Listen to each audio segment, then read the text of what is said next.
Every idea starts with a spark.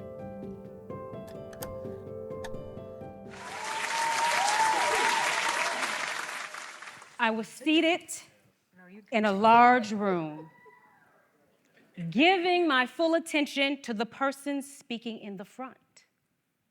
Immediately, he grabbed my attention when I heard, "Look at the person to your left. Look at the person to your right. One of you will not make it to graduation." Those were the first words I heard during freshman orientation. They were meant to be a prediction, but for me, they were a challenge. You see, according to First Gen Forward's recent national data fact sheet, more than half of US undergraduate students identify as first gen. Yet, their graduation rates lag significantly behind those of their peers. There's no evidence that points to academic ability. Instead, it's usually related to financial, social, or political divisiveness. Although any student may worry about any of these issues at any given time, first gens are affected on a larger scale due to a lack of resources, especially cultural capital. Now come on a journey with me. I am the middle child of 3, raised by a single mother, selecting colleges, credit requirements, and standardized tests. These weren't conversations we were having in my family because we didn't know what any of that meant. I knew I wanted better.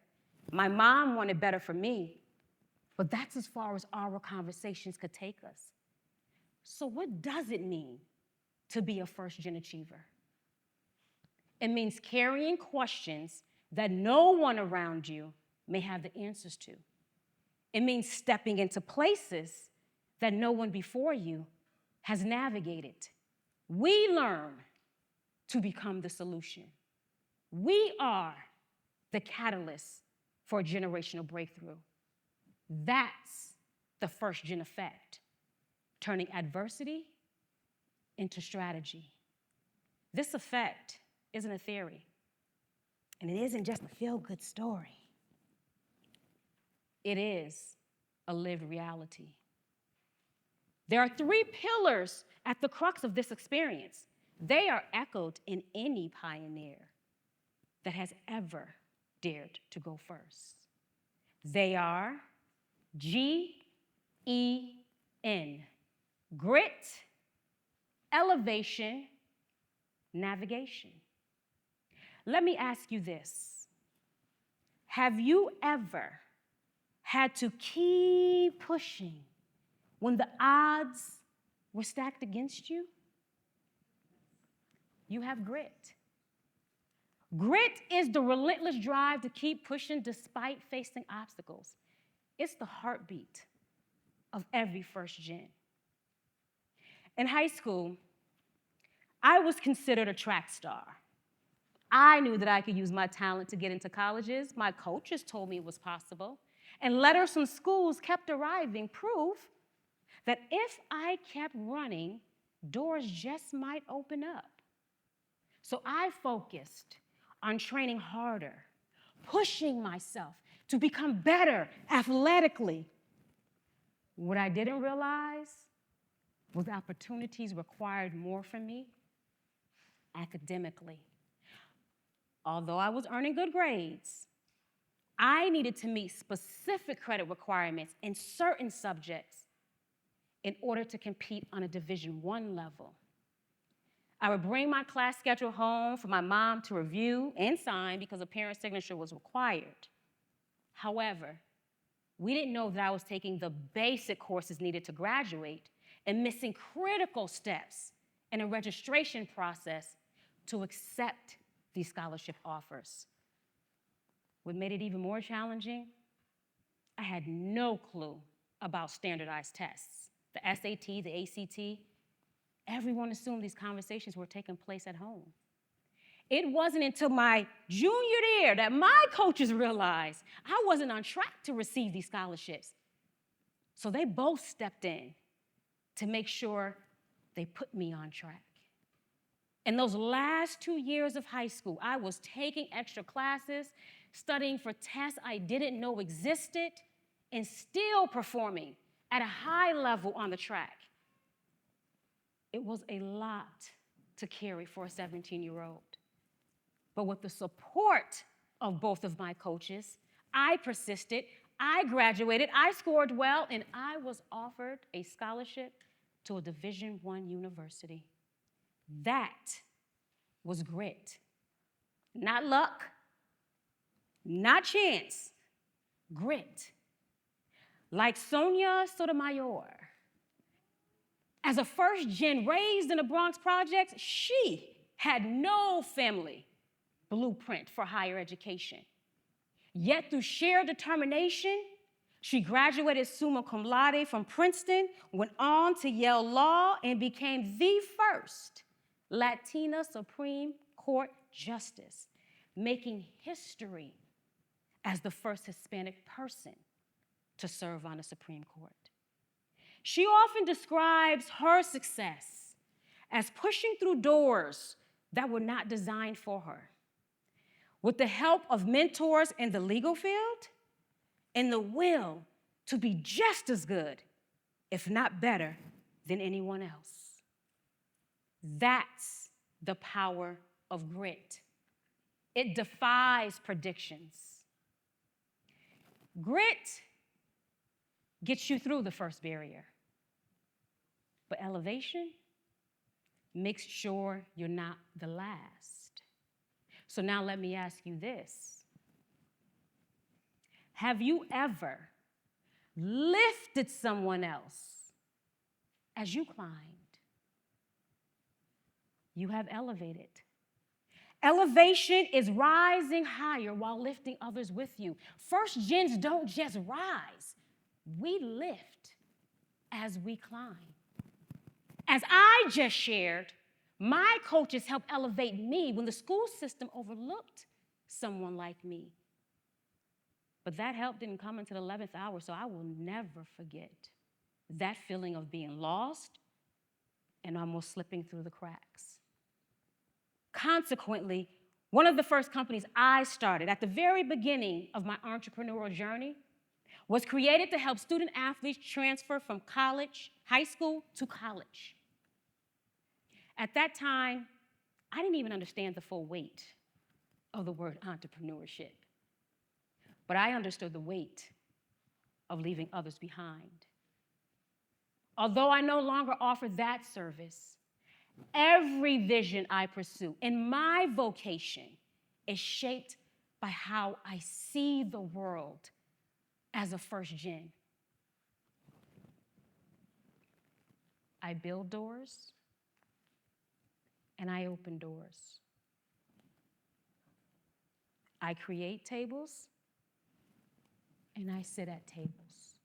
Not just for myself, but for the respect of those who have inspired me and the elevation of those who will come after me. Like Katherine Johnson, who also graduated summa cum laude with a Bachelor of Science. When she calculated trajectories for NASA, she didn't just elevate herself. She elevated generations of women, Blacks, and other people of color in STEM, showing them that they too belonged in the equation. Through panels and presentations, she inspired students to pursue STEM careers. She credited her professor, Dr. Clayton, with guiding her towards becoming a research mathematician. That's the power in elevation. It multiplies one person's success into collective progress. Elevation builds community, but navigation, it builds direction. So finally, let me ask you this. Have you ever been the first at anything? Anything you have navigated? Navigation is charting new roads where no blueprint exists. For first gens, the road ahead often looks like uncharted territory. We don't inherit roadmaps, we become them. I didn't have a clear map for getting to where I wanted to go. In fact, I didn't know where I wanted to go. I had to take one opportunity after another, letting each step reveal more of what was inside me. At first, I thought I wanted to major in computer science because I was told that was the thing to do. That wasn't it for me. I fell in love with criminology. And then after I graduated, I took a detour and I traveled the world competing professionally as a track athlete. And then I returned to graduate school and eventually found myself in law school, sitting in classrooms with peers who spoke of family legacies in the profession or lifelong dreams of becoming an attorney since they were 5 years old. I could relate to any of that. I was the first to navigate these major decisions.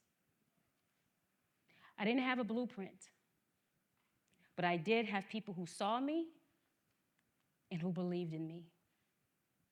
And I learned to trust in my internal GPS, God, purpose, service, and my heart's desire to make a difference. That became my compass. And when I trusted that internal guide, an unconventional path revealed itself, not for me, but as me. I learned to see the absence of a blueprint, not as a burden, but as a benefit, a chance to follow my own drive and direction while others cheered me on. Colin Powell is an example of this truth. As a son of Jamaican immigrants in the first gen, he rose through the ranks of the U.S. Army and into the highest level of government. With no family legacy in politics and no guidebook on how to navigate Washington, he became the first Black U.S. Secretary of State, charting a path where none existed before. He stayed committed to discovering his path when, after setting foot on his college campus, the first man he met was a man known as Raymond the Bagel Man, who offered him a pretzel and told him, "You're going to do great here." He thanked him and bought a pretzel from him for the next 4.5 years for seeing him while on his path of uncertainty. That's the power in navigation. Uncertainty can lead to direction. And when you put grit and elevation with navigation, you become a catalyst. So while this story is my own and the first gen experience is connected, the core of it is universal. So here's my call to you.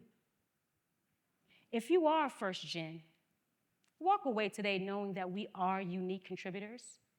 The first gen effect is not just about breaking barriers. It's about building systems. We are not imposters waiting to be discovered. We are architects ready to build.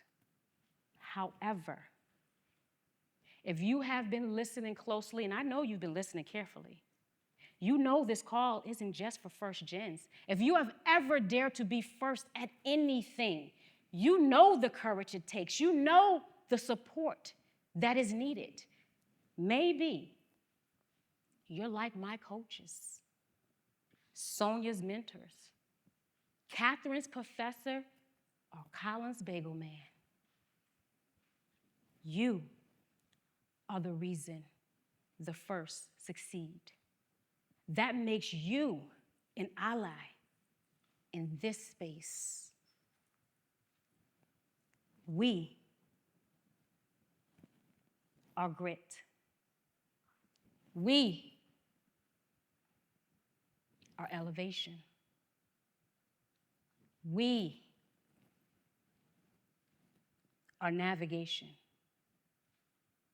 Look at the person to your left. Now look at the person to your right.